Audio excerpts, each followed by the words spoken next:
Good afternoon and warmly welcome to this webinar about the book Power and Progress, our 1,000-year struggle over technology and prosperity. My name is Daniel Lind and I work as a research director at a trade union-related think tank called Arenagruppen. And in that position, I'm responsible for a 5-year project on productivity and labor markets.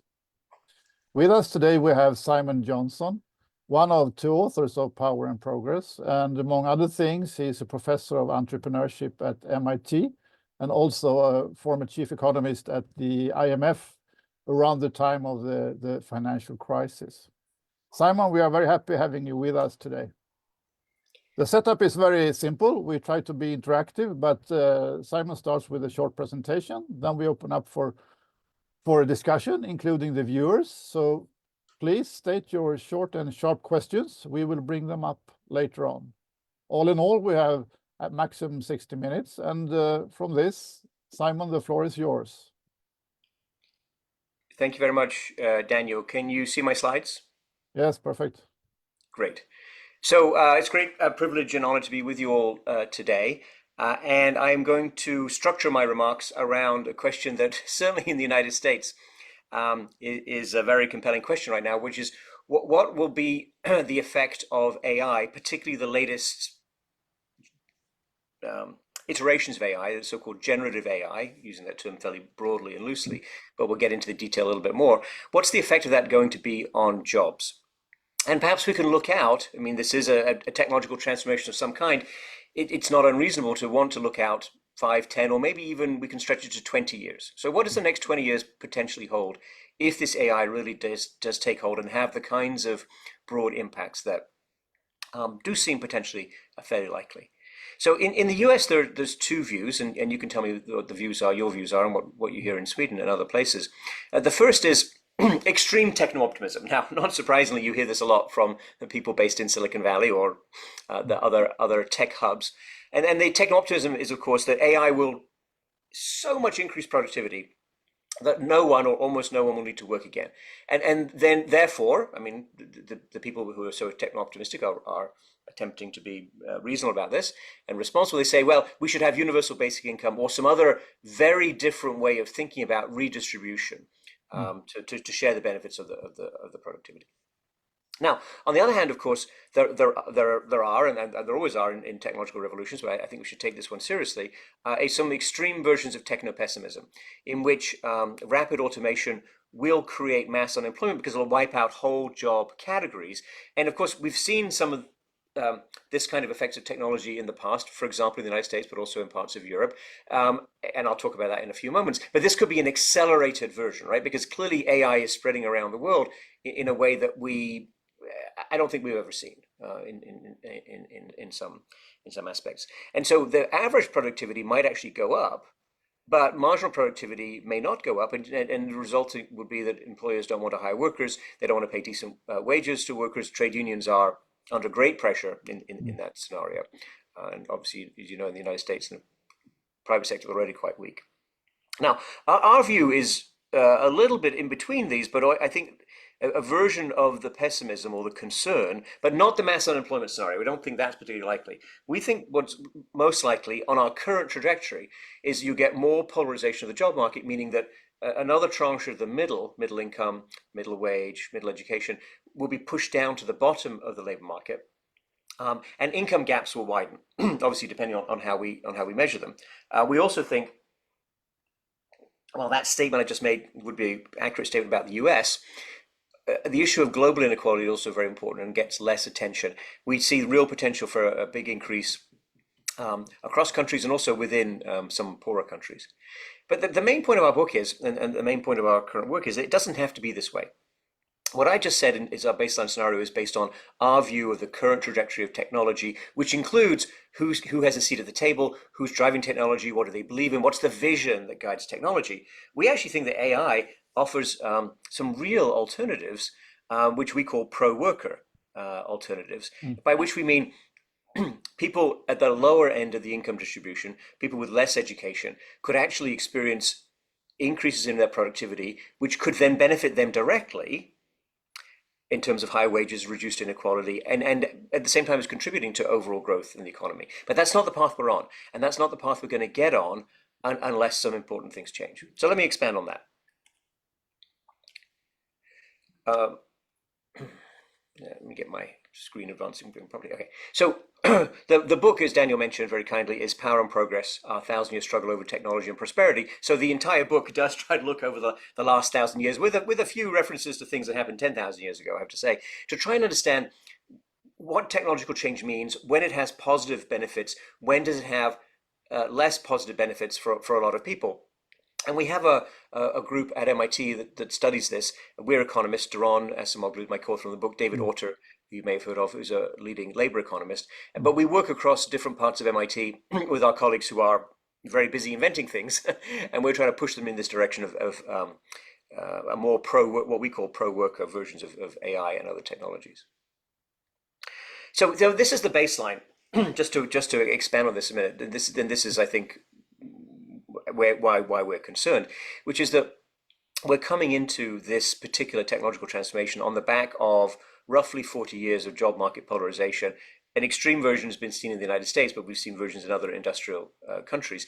Of course, before 1980, as you know very well in Sweden, there was strong, broadly shared wage growth. So the middle class, which was emerged at the end of the 19th century, early 20th century, got a lot stronger in the 40s, 50s, and 60s in the United States, for example. But that is not the world we live in today. The world we live in today is one in which corporate culture has shifted. Management is very focused on minimizing labor costs. Milton Friedman, of course, was at the center of that rethinking.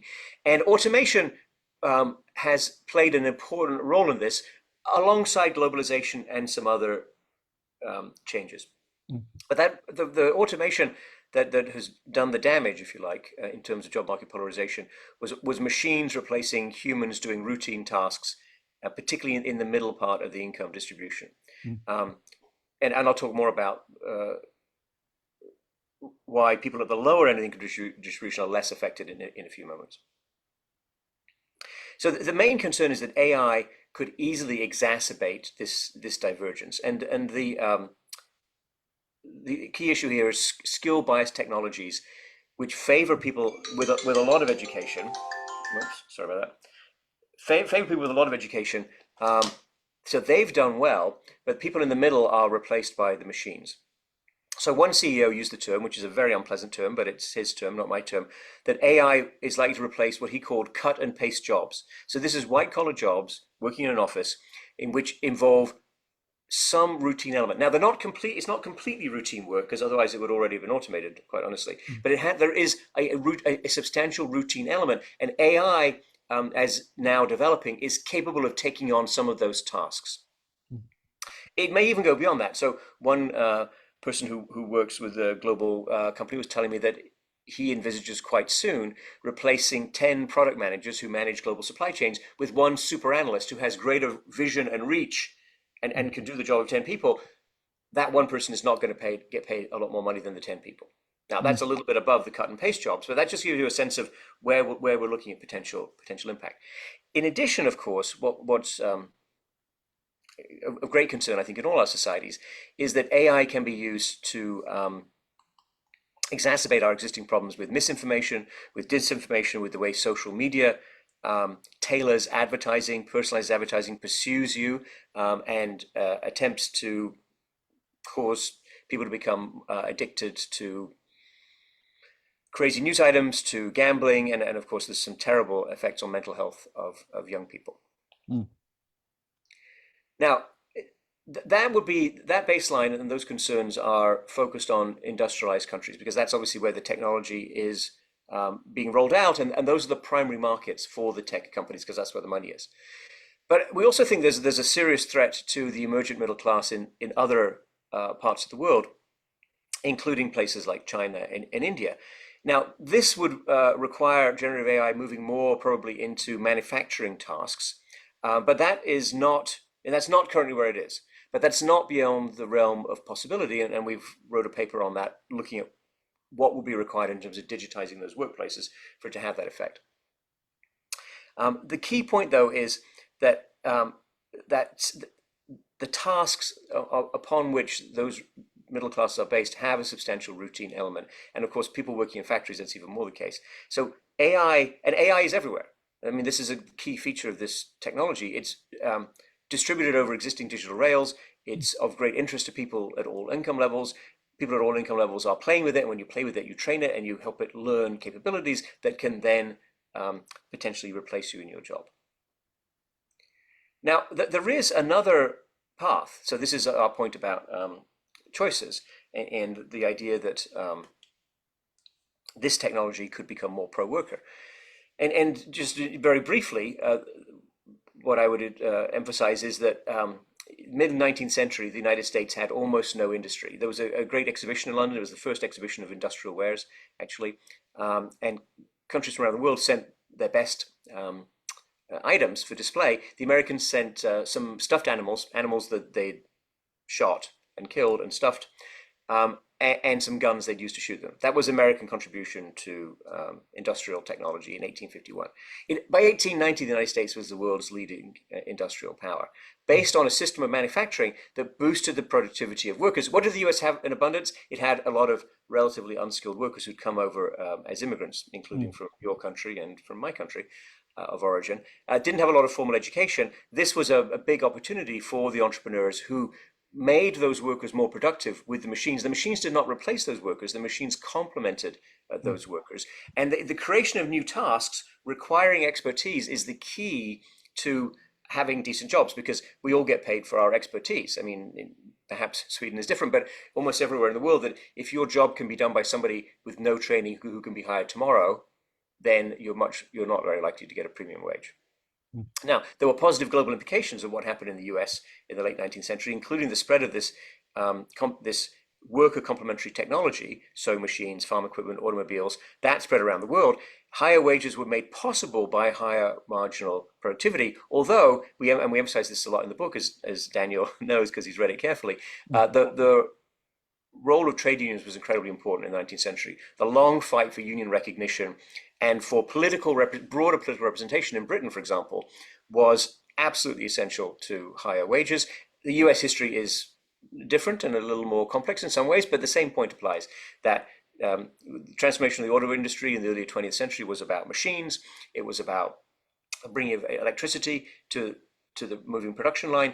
It was about creating a lot of new tasks at the same time as automating core parts of production, but it was also about trade unions. Without trade unions, you would not have got the middle class or anything close to the middle class in the United States. So what is AI going to do? Well, obviously, this is a form of automation in part.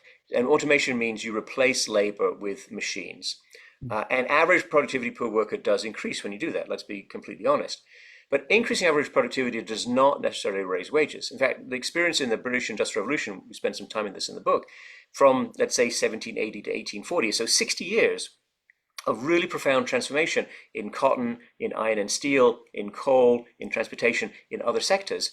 The evidence is, very sadly, that increase in average economy-wide wages was very muted. And people at the heart of the innovative sectors, for example, handloom weavers in the cotton industry, had a little bit of a boom at the beginning when spinning was mechanized. That created more tasks for weavers. But when weaving became mechanized, because there weren't enough new tasks, there wasn't enough demand for labor, and there were no trade unions that had any power at all, the handloom weavers were hammered really hard. And many people, they stuck to the industry because they had no alternative, but they were earning substantially less in real terms in the 1830s than they had been in the 1810s.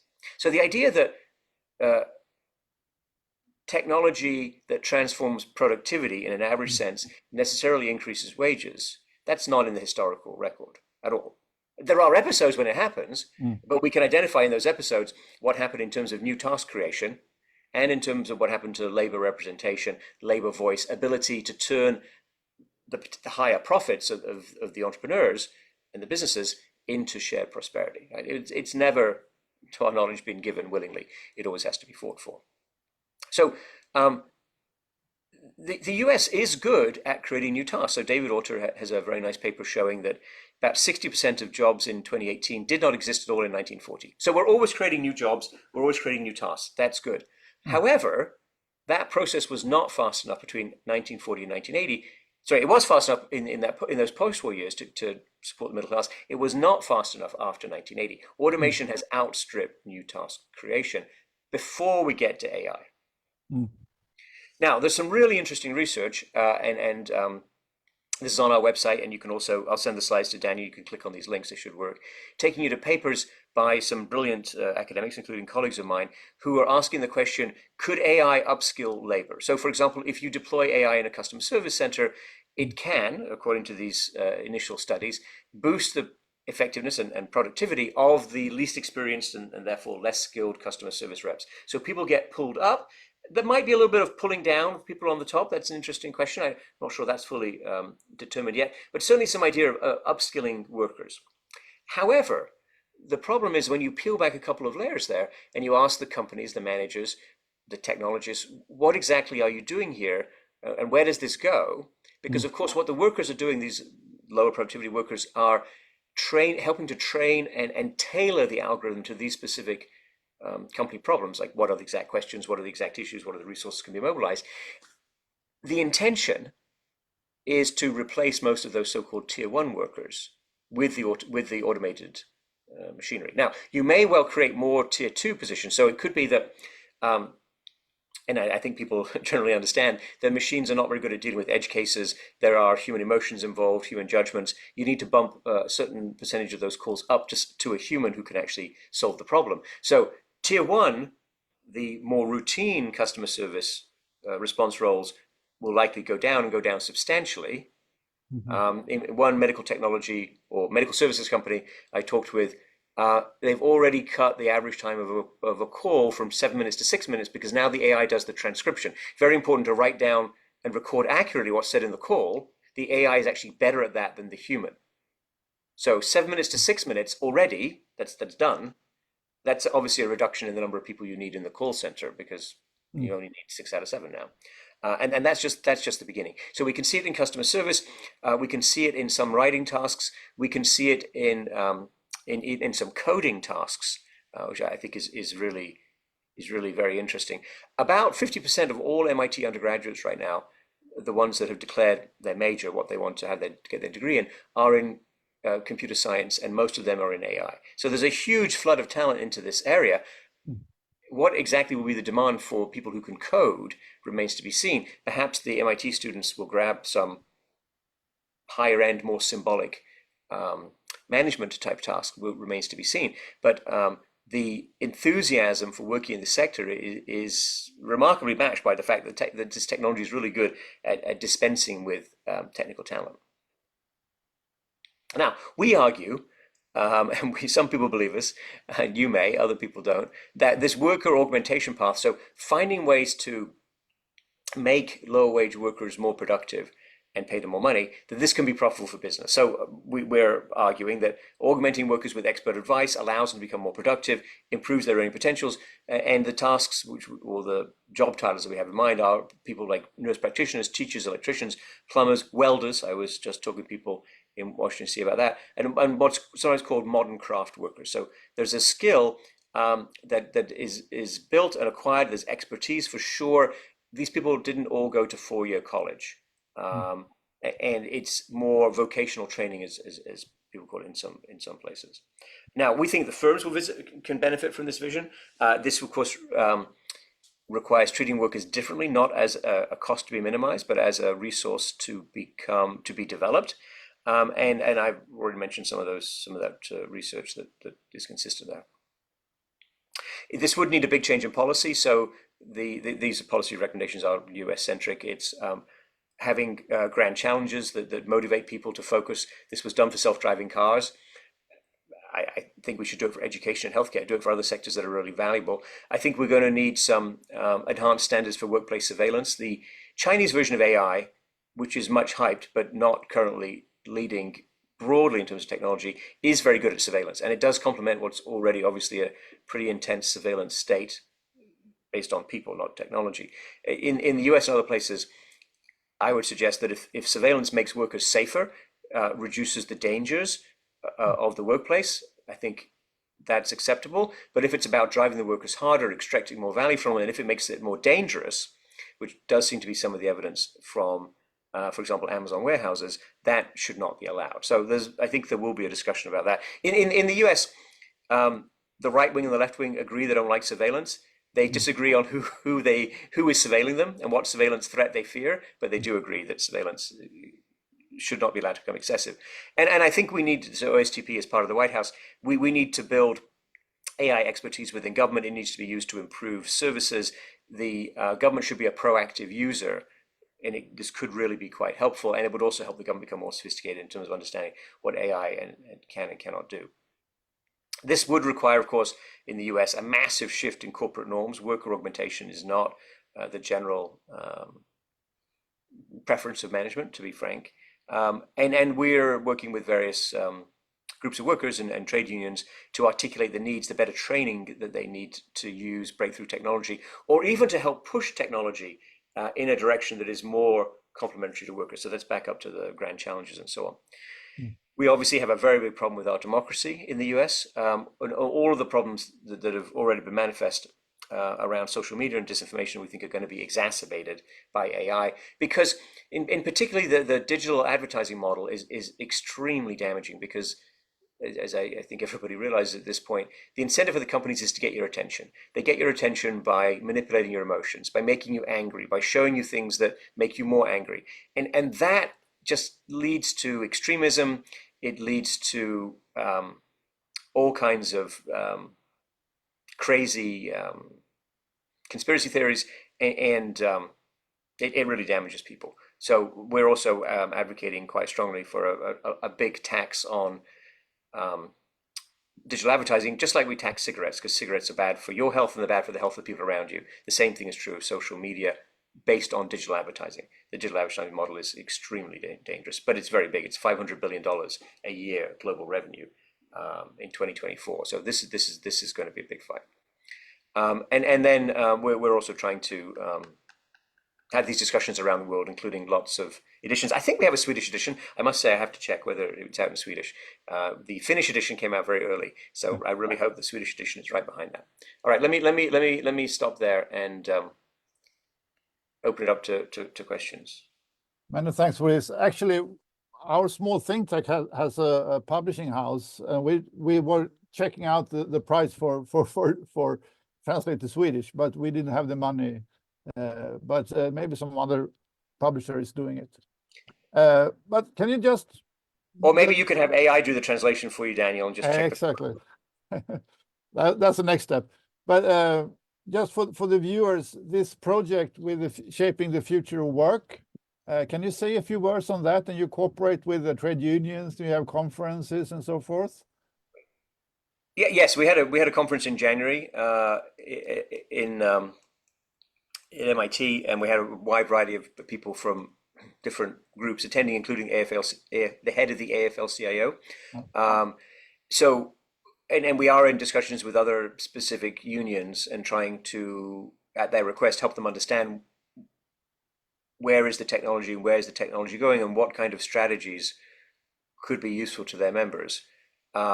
We talked quite a lot to the people in the Hollywood screenwriters strike, which may seem like in case your listeners participants don't know, that's quite a strong union, but it's also a union at the forefront of resisting what the studios want in terms of reducing labor content for movies and TV shows.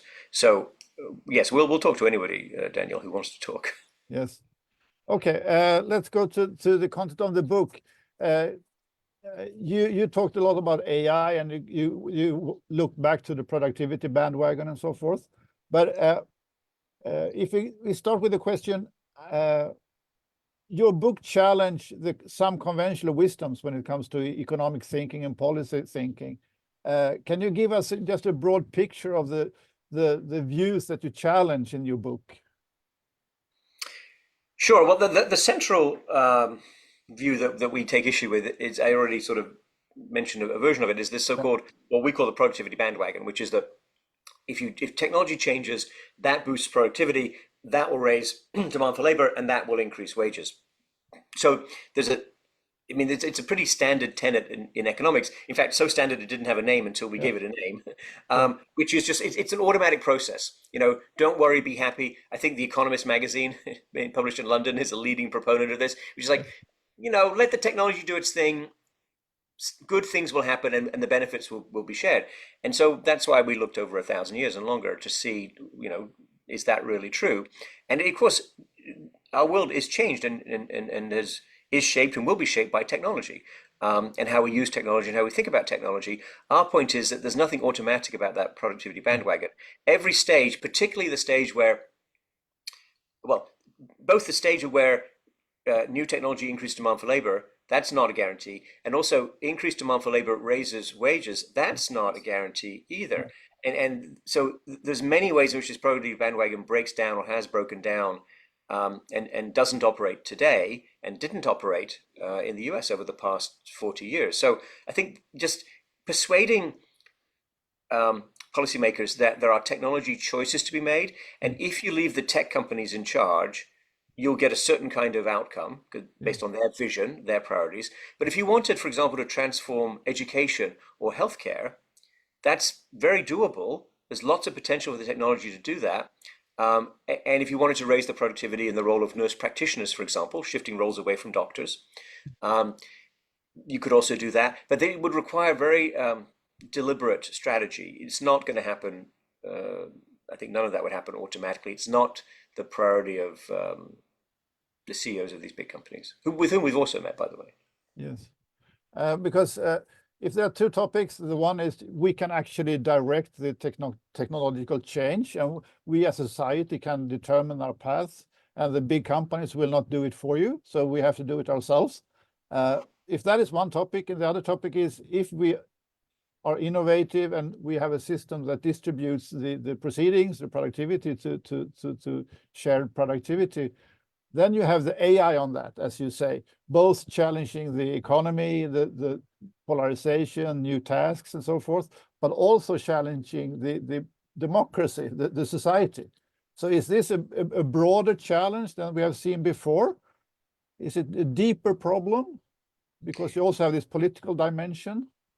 Yeah, yes, I think probably it's an intense pairing of those challenges. Obviously, the internet brought us some positives, also automation, also social media, but that was over a 15, 20-year time span, right? Which we haven't dealt with, honestly. The Facebook problems would be the leading example of that, but it's broader than that. So this seems like it's something that's coming at us very fast, Daniel. And in previous technological transformations, it's always been, a decades-long struggle to turn new technology into benefits that many people get. Here, there's a real risk of disruption on the job front and on the information front, like now, immediately. And the American election this fall will be a really fascinating and scary example of that, I think. And it does jam the entire process of democracy, of understanding what's going on here. Why is this happening? Is this fair? Is this reasonable? All well-functioning democracies take their time, right? We like deliberation. Deliberation is good. We make fewer mistakes when we deliberate, and you get more people to the table. It feels like the timescale here is a bit different. Yeah, I think so. Let's go back. In the book, you mentioned that the progressive era started in the late 19th century, then you had the wars, and then you had strong decades, and that period was stopped in the late 70s or beginning of the 80s. Was that mainly due to the ICT and computer technology change, or was it more like a political change coming from the Friedman doctrine, or was it both?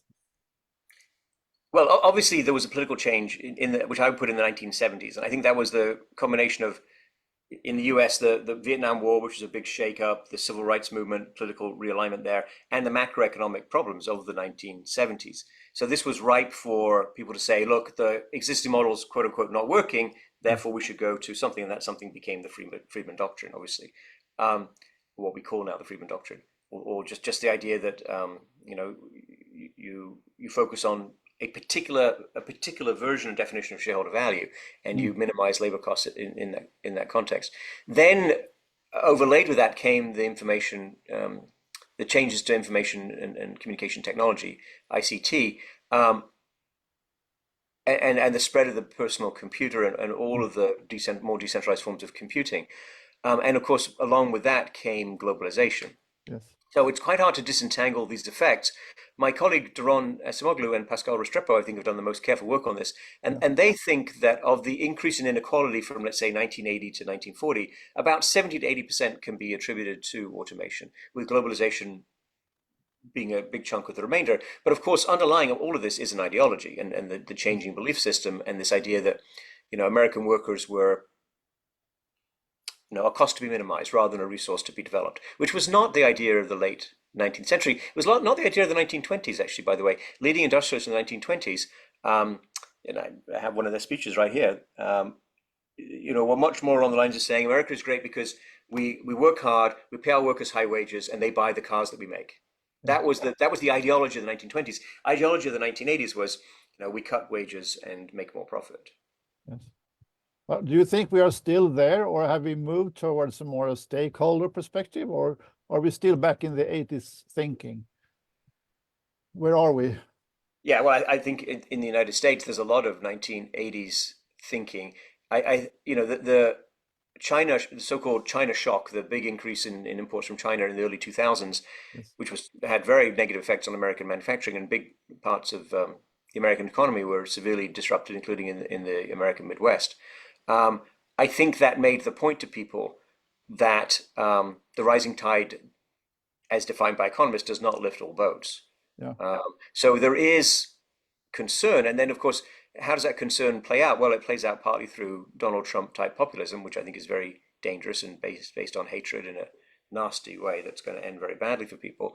There are other more constructive ideas being formulated, and this is some of what came also out of the response to COVID in the United States. But I wouldn't say, like the Inflation Reduction Act and the Chips and Science Act, I would not say that is yet a coherent doctrine or effective counter to the Friedman view. And but at least the discussion is more open now, Daniel. And I think economics and economists are shifting. And you look at what young economists work on and believe in, it's quite different from what people believed in when I was a grad student in the 1980s. Sure. For trade unionists, that's a good thing, because it makes us more not only a problem, but also a part of the solution, as I see it. But here's a question from one of the viewers. He says, Tobias, please expand how this technological change, AI then, I guess, differs from the others when it comes to number of jobs. Is it mainly the speed and number of jobs concerned? Also, will most white-collar jobs be negatively affected without union power? Right. So it's a great question. So this is very early days, but what we think is happening is that the people at the lowest end of and let me speak about the United States, so you can tell me if this works for Sweden. But people at the lowest end of the income distribution have manual jobs. They have a job, perhaps not that much in manufacturing anymore, but in the service sector, they interact with people, they move goods around, they drive a truck. Those jobs are less likely to be affected. I mean, there's obviously discussion about self-driving vehicles, but self-driving vehicles in urban environments in all weather seems a long way away, right? So most of those manual jobs are less affected. However, there's a level of a job which is above that, and in my friends who work for LinkedIn tell me that, at least in their view, it's between, let's say, the 20th and the 30th percentile of the income distribution. These are white-collar jobs, or they're jobs that have some white-collar component. You do some paperwork, you do a regulatory filing, you have to you maybe some government official managing paperwork flows. All of these, the tasks that are central to those jobs have some routine element. Now, it's not completely routine because it would have been automated already, right? So spreadsheets replaced some of what bookkeepers did. But this having a routine element and having it so that one person with, as I mentioned for product managers, one person with an enhanced analytical capabilities and reach for the data could do the job of 10. I think so, and that's what my CEO so-called friend said was called the cut and paste jobs. So I think, Daniel, what we're talking about is between the 20th and 30th percentile income distribution, their expertise is no longer valuable. Actually, the term being used in the tech industry, which is a euphemism, but it's quite instructive and interesting that they're using this term, is stranded expertise. Right? So these people have expertise, but it's not valuable. So how do they earn a living, unless they're protected by a union contract, obviously, and most of them are not in the United States? They will lose that job, and then they will try to compete in the labor market, but they won't. That expertise, the 20 years they had working in that office, is not worth anything. So they're pushed down to compete with people at the lower end of the labor market. They'll go to work in a restaurant. They'll become a driver. They'll drive an Uber. So that keeps the wages depressed at that lower end of the labor market because there's a lot of competition there, more competition. And that's just what I described there is a really continuation of what turned out to be a core process between 1980 and today, right? But pre-AI, this is what was happening. Automation replaced people with technical skills and expertise in manufacturing and other places, and they got pushed down to the lower end of the labor market. Same thing is likely to happen with AI. Thanks for this. Another question from David here. I'm in the translation industry, and Simon is onto something here. The business is moving fast into having AI translate and humans supervising, reviewing. There are still sometimes quality issues, but the development has been very quick. No question, just a comment. I guess you agree on that. Yeah. So one thing. So one of my colleagues likes to point out that the battery was invented in 1800, and our theory of electricity and understanding batteries did not really come along until 60 years later, the 1860s. So AI has this feature also. Many of the models were trained primarily and initially in English, but have acquired remarkably parallel capabilities in other languages, and including in translation and interpretation. Now, as your questioner points out, this does, if anybody is thinking of using this does need human supervision, and you obviously want that human supervisor to be sophisticated, very much understanding of nuances and so on and so forth. But that human, if you took the work that was previously done by 10 translators, how many people do you need now? And this is also, by the way, a big issue in Hollywood, where it's not translation, but it's writing scripts. The discussion is in Hollywood, replacing your team of 4 or 5 writers. What would you replace? What would the streaming, the digital companies, which are very strong in Hollywood, would replace them? The writers think, and I agree, with one executive who has a story idea, tells it to the AI, and then has a junior person do a rewrite to make it seem like a human wrote the script, right? So in that model, all the experienced writers lost their job. There's a transfer of power to management. The executive represents capital, right? Yeah. And then there's an entry-level job. And the juniors and the bosses. Exactly. Now, in translation, it might be different, because in translation we think of translators as skilled artisans, right? So maybe we keep the person who's most skilled or most adept with the new technology. I don't know what the management. I don't think management of a publishing house would play a role here. But they say, look, instead of having 10 translators work on this, we'll have one person supervising the AI, and that one person will understand. Now, is that one person an older person or a younger person? I don't know. I think it could be a very experienced person who's adept with the technology and picks up very quickly what the technology can do and what they can't do.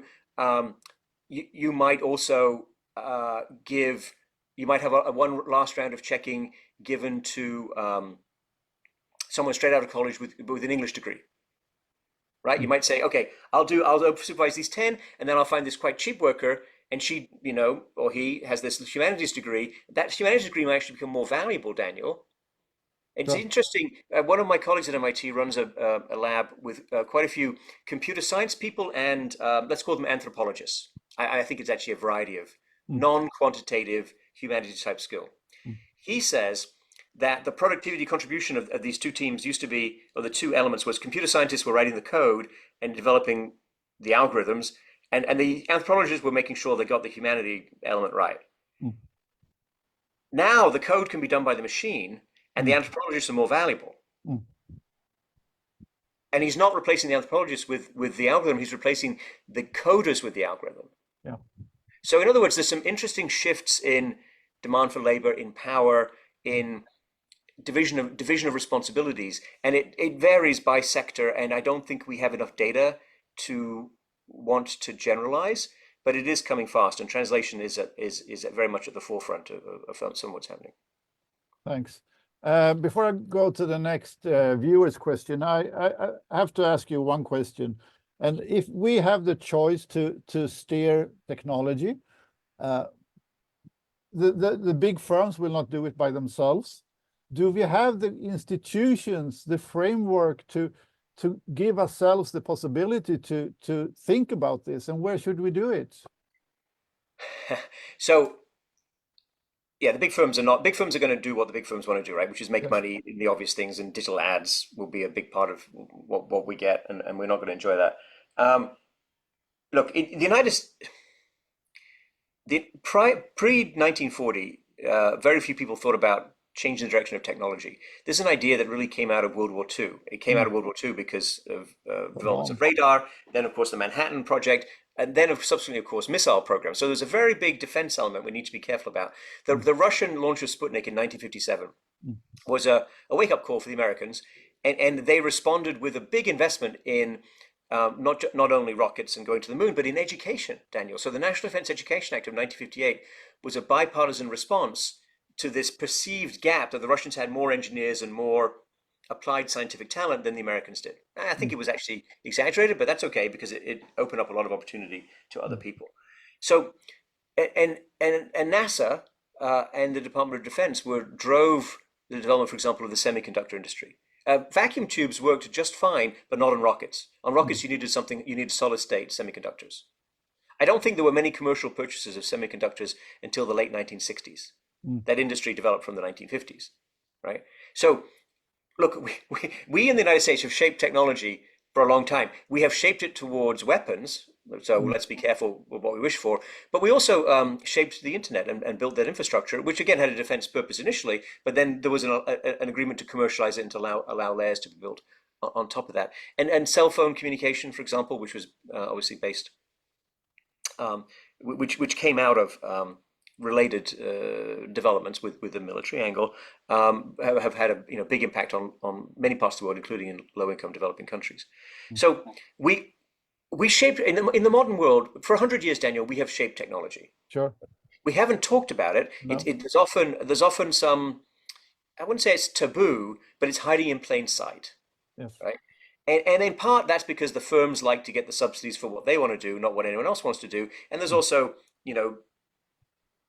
we talked about redistribution actually before we came live into the show, Daniel. And the prevailing ideology is let the market do its production thing. Yes. People get their wages, people get their jobs, and then we'll do some redistribution. And we'll have, the political economy redistribution. Yes. What we should do much more explicitly, and I think we have done this, but it's been buried and we pretend not to do it, is you shape the production side. Yes. You by developing the technology, and that drives everything else, including how much redistribution you want to do and can do. Yes. In the United States, we don't do a lot of redistribution because by the time we get to that stage, the people who made the billions of dollars say, "Oh no, you couldn't tax us possibly because that'll undermine the future of prosperity." Incentives, Yeah, which is garbage. But they have this grip on the mindset. Yes. And I think it's extremely problematic and quite at odds with the historical record and what we have done. And so, and self-driving cars. How do self-driving cars get their impetus, Daniel? DARPA, which is the Advanced Research Projects arm of the Department of Defense, ran a competition in the early 2000s with prize money of, I'm not kidding, $1 million. $1 million is a small amount of money for the people who took part in this competition. But the competition was initially to drive a car around a desert obstacle course. But the point is, it was a catalyst. And it created, just like everybody enjoys the reality shows where somebody, America's Got Talent is the famous one in the United States. I'm sure you have your own, where people come forward, they win the competition, you discover a new voice. It's very exciting. You're a catalyst Yes. right? And so the Department of Defense catalyzed the self-driving car efforts, which, I think there have been some improvements in the technology of safety in driving, but I think the self-driving car is either a dead end or a dangerous dead end.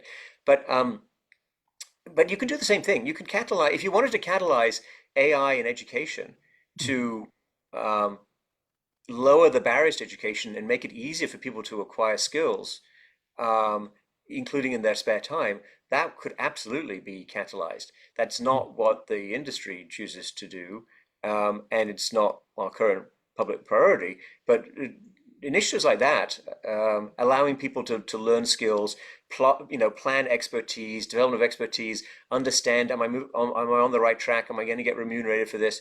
All of that is available. AI is going to be used. I mean, AI is obviously being used in a lot of credit decisions now to determine who's creditworthy and so on.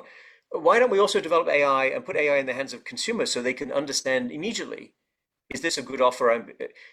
Is this a good offer? The terms and conditions of the credit card, the company, which are unreadable by any human, or at least any human who's not a lawyer.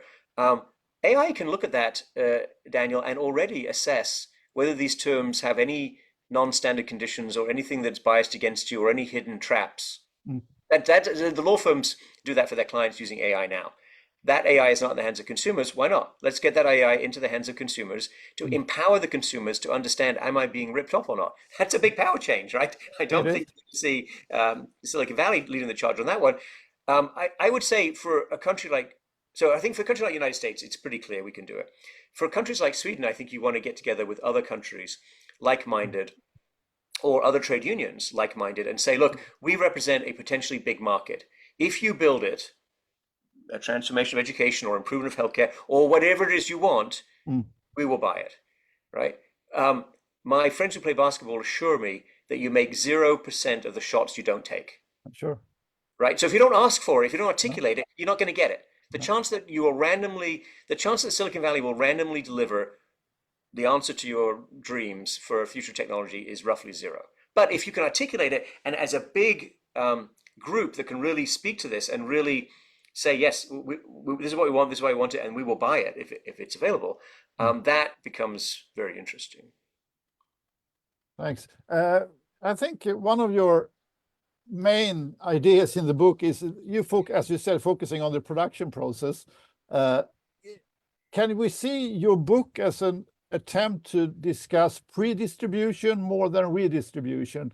So the better you do before the redistribution stage, the less redistribution you need. Is that the way to think about it? Yes, except before pre-distribution, so there's distribution, there's production, but before that, Daniel, there's technology development in the direction of technology, right? So what is it that we can produce? How do we produce it? Which technology do we use? Which workers are we augmenting? Yes. That decision is a production decision, is a pre-distribution decision, I agree. And I'm not trying to argue about semantics here. I'm trying to say you need to push it into that upstream. What is society trying to invent? Who are the inventors? What do we tell our kids in engineering school that their priority should be? Civil engineers, by the way, my colleagues tell me, spend quite a lot of time being educated on risks and the importance of protecting people and being careful when you build a bridge or a building, okay, based on harsh experience. How much time do computer science students spend on risks and damage and prevention? I'm told, again, by the people in the field, not very much. So I think that it's an all of society issue, and it's an issue of, can we articulate what we want? Can we create the incentives to move innovation in that way? Can we motivate inventors? And can we get better outcomes for whatever you want to care about? You want to care about climate, you want to care about the jobs of low-skilled people, you want to care about how the postal service operates. Unless you articulate it, you may not get what you want. Unintended consequences, obviously, very important part of human history, but there's also the law of intended consequences, which I would suggest says you don't get it if you don't ask for it. Yeah, but I think in Sweden, as compared to the US, I mean, we have strong unions in many workplaces. And there you can have a daily discussion with the leadership on how to invest, how to focus on lifelong learning. So that is kind of a level that maybe not that usable in the US today. Right. So in that sense, maybe we are in a better position to discuss these topics. Oh, absolutely. Look, I think the biggest, so the union difference is obviously very important at the heart of this, but workers and managers don't talk about these issues in the United States, right? Even outside of unions. So you have a great opportunity, I think, in Sweden and some other countries, mostly a few other European countries, to really engage with this issue of, whose skills are being augmented. How will we measure that improvement, and how do we share those benefits? The US did a little bit of this. We talk about it in the book, in the auto industry and in the longshoremen, the handling of cargoes in the 50s and 60s, which was a union conversation, by the way. So it's not, I mean, you could also say we don't want the AI, it's not that useful. That's a fair point and discussion. But I think if this technology is coming, and if your competitors are using it and you want to stay up with it, then saying, look, how can we shape this and direct it, or train the algorithms, or pull the algorithms in this direction to achieve these specific goals? I think that's now's a good time to talk about that. Yeah. Here's a question from actually one of the chairpersons of the trade unions in Sweden. This question is kind of the solo paradox. We have invested a lot in ICT and so forth for a long time. We didn't show up in the statistics. So the question is, do you agree with this description? What conclusions can we draw from it? And also, I think, what about the future of AI and productivity, as you were into before? Yes, so it's a very good point, and again, Duran Acemoglu and Pascal Restrepo have written a couple of very influential papers describing what they call so-automation.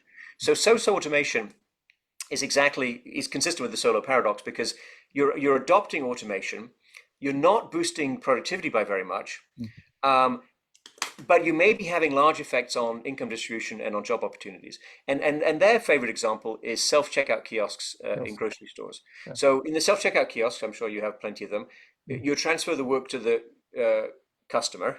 You need fewer workers. You're not really boosting productivity. You're not generally driving more sales or higher profits in the grocery store.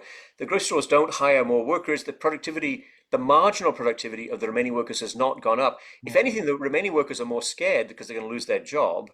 And so this so-automation it changes the balance of power between management and labor. It may also be just honestly a fashion. We sometimes adopt technology because it's trendy, and stock market analysts like to hear about it. But I think the shift from labor to management is an important part of it. So you're going to actually be able to lower wages or keep wages down with the self-checkout kiosks, but you're not getting a productivity transformation. There's no boost like Henry Ford automates car production in the early 1900s. That was a massive boost in productivity, and put electricity on the production line. Another massive boost in productivity. Yeah. We're not seeing that.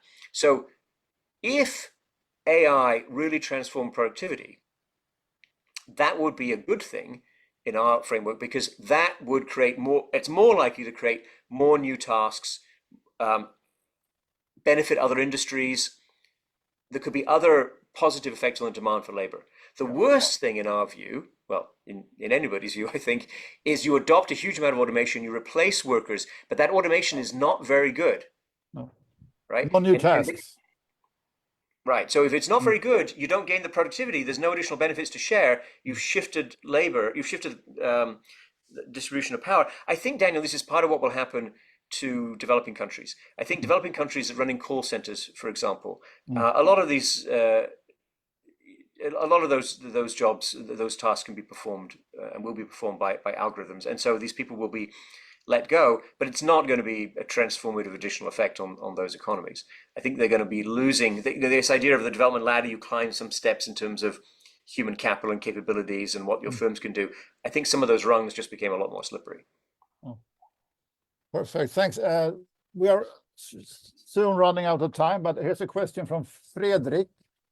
Economists tend to think about bargaining power as a function of labor market value, where having strong outside options in the job market is what gives leverage. Can you elaborate on how you see voice mechanisms affecting technology in an economics framework? Can you recommend any good papers on this? Well, we do have a chapter on this in our book, and there are lots of references in that chapter. So I think two things. Historically, if you look at the growth of trade unions in the UK, for example, the voice element actually came before the representation element, because there was a demand for more political representation, including for the north of England, the famous Chartist movement that did not achieve exactly what they wanted, but they did change the political discourse, and they did force electoral reform, and that was really the cornerstone of trade union recognition, which came a couple of decades afterwards. And I think the problem that we see now is exactly that social media, with the digital advertising model, is massively disrupting the opportunities or the effectiveness of voice around the issues we're talking about. So people are distracted or convinced that other things matter, and they're pulled away from the kind of conversation we're having here today to argue about all kinds of other issues. So I think that the